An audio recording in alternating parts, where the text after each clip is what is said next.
Chevy dealer. On August 1st, 2022, Tribune Media Company, licensee of KTLA TV Los Angeles, California, facility ID 35670, filed an application with the Federal Communications Commission for renewal of license. Members of the public wishing to view this application or obtain information about how to file comments and petitions on the application can visit publicfiles.fcc.gov and search KTLA TV's public file. You could win a fun family four-pack to Disneyland Resort for Halloween time. Tomorrow at 10 a.m. on the KTLA 5 Morning News.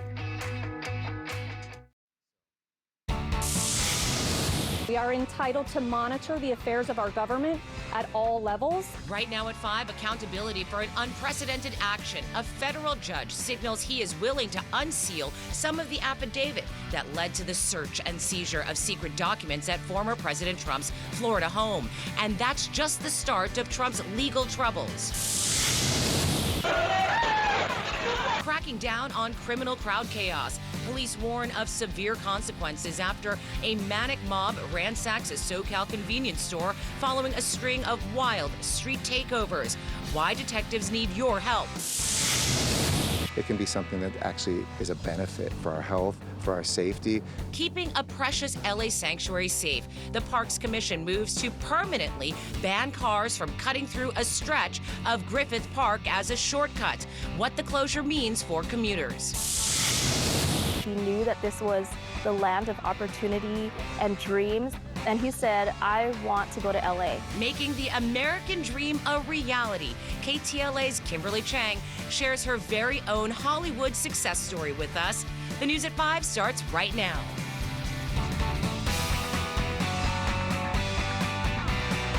Thursday. Oh my gosh, we made it. This is the KTLA 5 News at 5. Good afternoon, I'm Cher Calvin. And I'm Pedro Rivera. Thank you for joining us. So we've been showing every Thursday our own stories. Our reporters who grew up right here in SoCal sharing their experience growing up here, part of our 75th anniversary. And today it's Kimberly Chang. I'm really excited about it. I'm really excited. And you were talking about her backdrop being Griffith Park, the Griffith Observatory. Yeah. I mean, it's rebel without a cause, right? Exactly. It's Kimberly Chang. Oh, I can't wait for it. That will be later on in our show. Well, let's get to our big story tonight. The public may soon find out what led to the FBI search of former President Trump's South Florida home.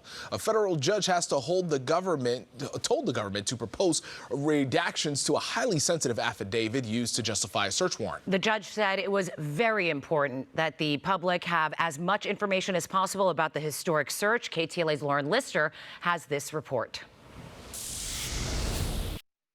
Good evening. Some new records related to the search were made public, but not the highly sought after probable cause affidavit. But in a surprise move, the judge said he is planning to unseal portions of that document. This is a proceeding that's about the credibility of all the players. A coalition of media organizations in a South Florida courtroom arguing for the unsealing of a highly sensitive affidavit used to justify the search warrant served last week at former President Trump's Florida estate. We are entitled to monitor the affairs of our government at all levels. And the judge setting in motion the affidavit's possible redacted release, ordering the Justice Department to come back to the court with what specifically it wants withheld. The DOJ argues releasing the document would compromise the probe.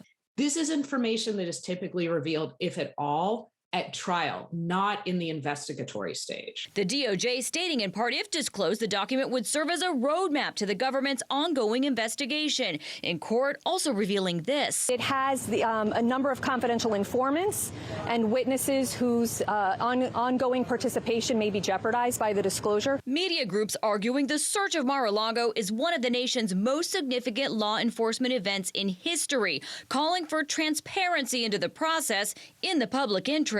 They're saying that the former president has said, this is a political witch hunt. There's no there. This is not legitimate. And this is an issue that brings up conduct of current and former government officials. The judge did unseal some new documents relating to the warrant. Meantime, in New York, the district attorney said at the end, Mr. Giuliani has satisfied his obligation under the subpoena. So I was very happy that I satisfied my obligation. Rudy Giuliani, lawyer for then President Trump, arriving home after spending hours before a grand jury in Georgia that's investigating possible illegal attempts by Trump and others to influence the 2020 election there. Any message for Donald Trump? And former CFO of the Trump Organization, Alan Weisselberg, pleading guilty to helping the business engineer a 15-year tax fraud scheme, agreeing to testify against Trump's real estate company at trial. And the Trump Organization has pleaded not guilty in that case. Now, for the search warrant affidavit, the judge ordered the DOJ to come back next Thursday with redactions. No date given, though, for the possible release. That's the latest here in the newsroom. I'll send it back to you.